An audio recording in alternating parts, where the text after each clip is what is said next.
See, I want to develop upon what Bobby was talking about green power, because green power is a myth. There's no such thing as green power as long as that honky got the power to change the color of money.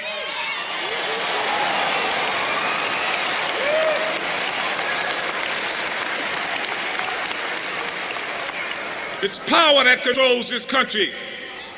To show you America's wandering use and abuse of power in connection with money.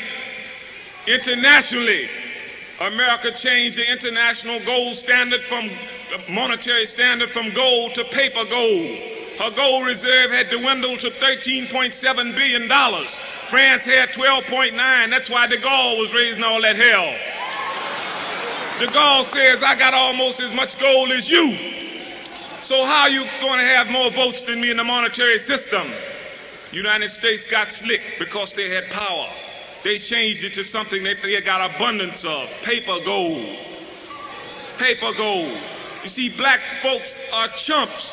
If America were to tell you to bring all the rocks in this country to her, and she'll give you $1 million for it, you'll do it. And the next day she'll tell you we're using rocks for currencies, chump.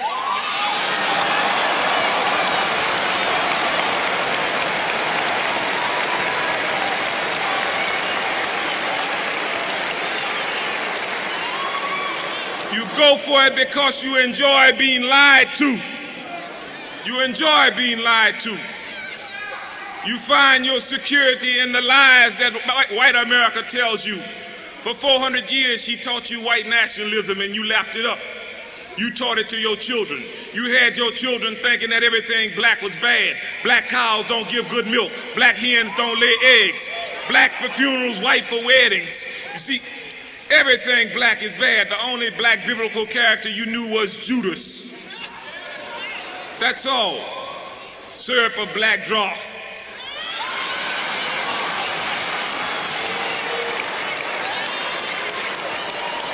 That's white nationalism. Santa Claus. A white honky who slides down a black chimney and comes out white.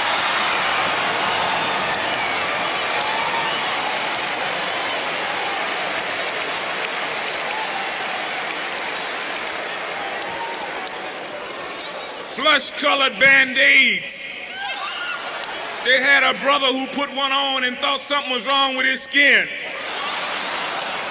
That's because you chumps, you go for it. You enjoy white nationalism. Huntley and Brinkley, black folks got more confidence in Huntley and Brinkley than Catholics got in the Pope. They believe anything. According to Huntley and Brinkley, we through fighting in Vietnam. We through killing the enemy, we shooting trees. But you go for it, that's what you want to hear. And you say that you're revolutionaries. But if you're revolutionaries, you must assume the revolutionary posture. Chairman Mao says power comes from the barrel of a gun.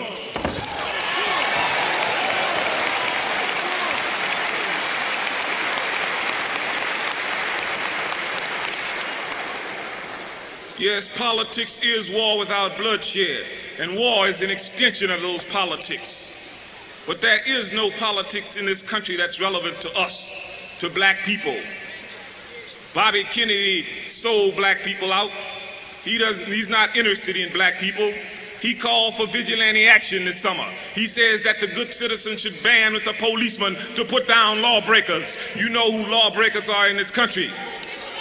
Lyndon Johnson has set the attitude, the atmosphere rather, for vigilantism in the country when he came out in his latest speech, I guess you call it, and said that one day law-abiding citizens will rise up to put down the lawbreakers, and 1 week later the longshoremen went over and beat the peace movement up with hooks. That's vigilante action. The same thing happened during the Battle of Algiers, the Algerian Revolution, when France passed the proclamation establishing people's militias. That's what this country is doing. That's why white folks are buying guns. They're buying them for you. And understand, class differences will not save you. There is no such thing as a black middle class. You don't believe it? Go to Detroit.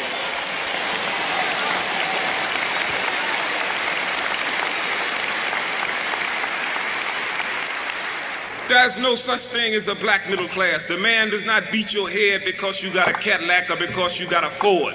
He beats you because you're black. Class structures are a luxury that we cannot afford.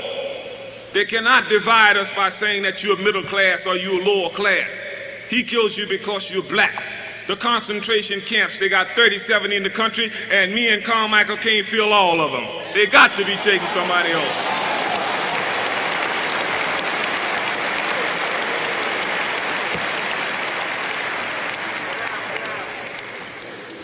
You've got to stop dividing yourselves.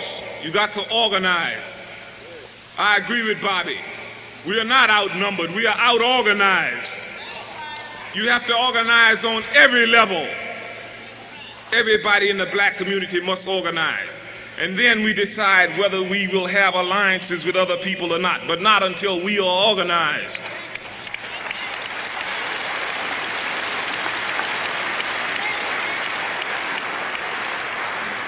In terms of the revolution, I believe that the revolution will be a revolution of dispossessed people in this country. That's the Mexican American, the Puerto Rican American, the American Indian, and black people.